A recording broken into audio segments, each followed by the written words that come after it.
Hey, what's up, everybody? Coach Jason, welcome back. Today I want to focus on one topic, and that is why is it so important to train at the right paces? This applies to new, beginner, experienced runners, runners of all levels. But particularly if you're a coach and you're a high school coach and you're starting with your freshmen, or if you're newly a new runner wanting to train for some 5Ks or marathon and you're joining a team or whatever it is, you're doing things on your own, training at the right pace ranges is very, very important. Now, obviously, if you're a high school coach and you're just starting with athletes either in August or September and it's beginning a cross country season, there are some races that come into play. But with that said, developing them obviously is important. But why do I stress training at the right paces? Training at the right paces not only helps make sure that you are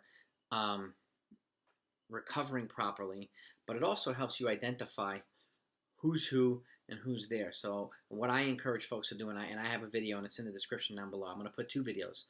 A 1 mile time trial, okay, which is a specific test or a simulation to help identify your current fitness or your athlete's current fitness, okay? And what it does is it puts you in a position to set up their training paces based on what they run for that 1 mile time trial. And it should be their current fitness, okay?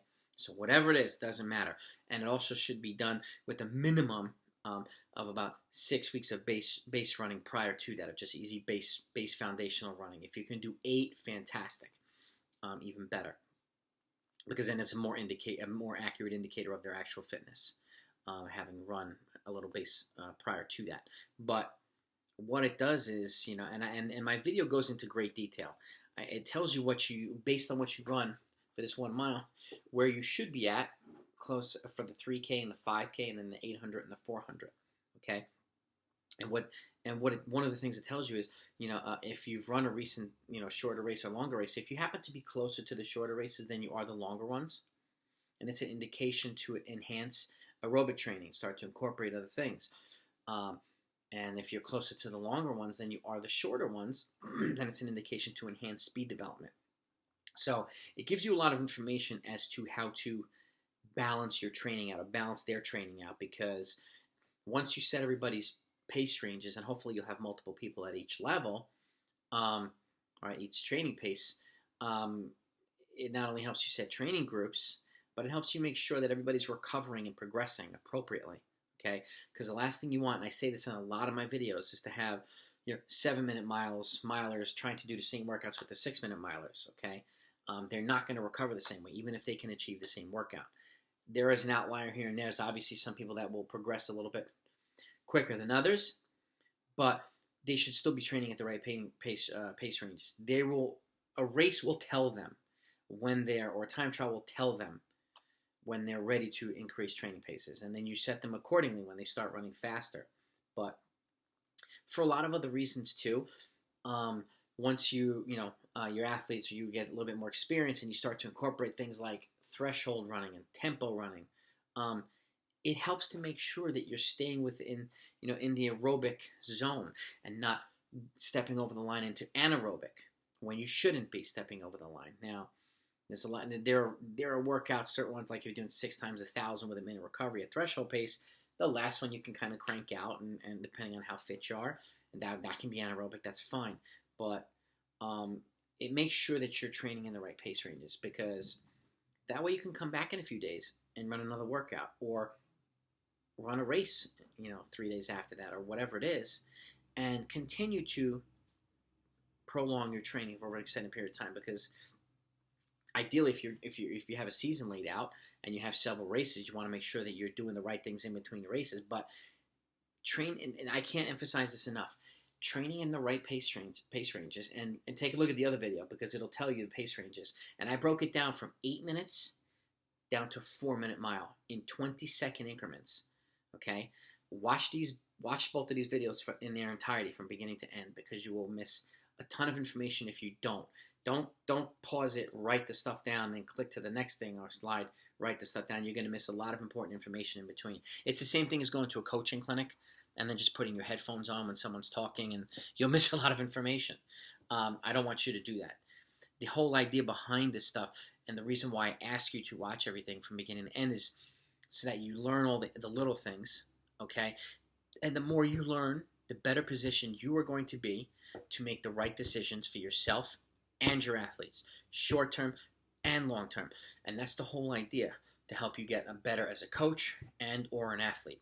And if that's the type of stuff you like, make sure you subscribe to this channel, hit the bell next to it, so you can see all the detailed training videos that I've already put out. I've got 100 plus. I've got fully detailed training programs. And again, if you're going to watch them from beginning to end.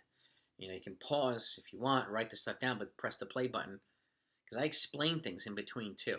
And that's, you know, I go into great detail and explain why I'm going from here to here, and so on and so forth. So that's the emphasis I just wanted to stress today. You know, training at the right pace ranges. And it doesn't matter if you're training for the half marathon, half mile, marathon, whatever it is. Training at the right pace ranges puts you in a position to succeed short term and long term. Okay, and it also allows you to progress and stay healthy. Okay, and gradually build towards the next level of fitness, and gradually help others come along the way. It's also a great way of tightening a spread from 1 to 5 or 1 to 7 if you're training a group or like a cross-country team. If you want to close the gap, you know, from a 2-minute spread down to 1 minute and down to ideally a 30-second group, that's the way to do it. Train them at the right pace ranges, because their true fitness will come out, and people in the back will get closer to the people in the front instead of the other way around.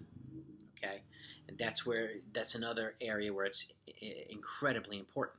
So again, the details aren't very sexy in this video, but I can't stress how important it is. Okay, and if you're a new runner, or if you're taking on a coach that you met online, or whatever it is, high school, college, training at the right paces, and I have athletes that can attest to this. I've coached athletes from beginners all the way to the elite. Once you lock in and you start training in the right zones, you know, things start to fall into place a lot easier, a lot quicker, and a lot more frequently. Okay, so you're not risking injury as much as you might be if you're training, you know, a little over your head. You're not risking sickness by doing the same thing. Okay, you're setting yourself up for success. Okay, and that's the main point I wanted to make today. Be sure to watch those 2 videos down below if you haven't yet done so. They will be extremely helpful and extremely informative. Always put comments, you know, in feedback in the comments down below if you have it. I appreciate all dialogue, and I learn from you folks as much as you learn from me. And again, I want to make this into one of the best running channels out there from its content standpoint. Okay, I can go out and administer workouts and stuff like that, but if you're not seeing the nuts and bolts in between, then it doesn't really make much sense. That's why I'm giving you a little bit of a more of a long-term emphasis, because now you can take this video and the videos down below will make more sense. Or after you watch those videos, this video will make more sense, and then you'll see how I have, like, I'll put a couple other videos down below, how to train for a sub 7-minute mile, 6:30, sub 6, and sub 5:30, maybe even sub 5. Just so you can see the progression. But I have the training paces and how to build from one to the next. How to build from sub 7 to sub 6, how to build from sub 6 to sub 5, and do it in a way that you're not compromising your health. Okay? So I hope you enjoyed this. Hope you found it informative. If you did, please hit that thumbs up, and please hit that subscribe button one way or another, and let me know in the comments that you subbed so I can thank you personally. I appreciate your support.